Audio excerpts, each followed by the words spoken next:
So I don't know if everybody knows this, but we have been able to produce three-dimensional photographic images since the 1840s.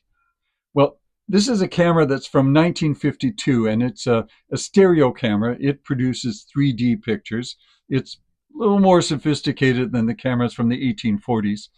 But what it would do is it photographed two images at a slightly different perspective of one another, because this camera would mimic the way that we see things. We see things through our right eye and our left eye, and our brain then puts this together to create a three-dimensional view in our brain.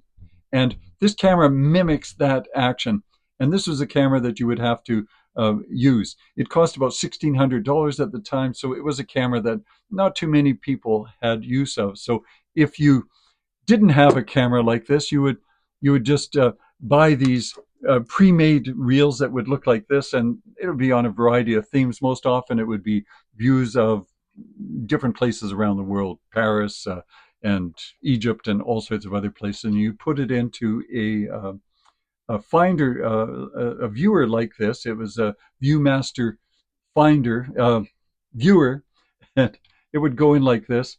There would be there's small color transparencies that would have been produced by this camera, and the two different views at slightly different perspectives went on either side of the reel. You'd put it into the viewer, and you'd hold this up to the light, and you could view these images through this viewer. And it was pretty incredible because it created these incredible three-dimensional images. This would have been as exciting at the time as virtual reality is today, because nobody had seen three-dimensional photographs, and this was the way that you could view it. This was a camera that you could use to take it with, but you could experience it just with this viewer by itself. It was an exciting time in photographic history.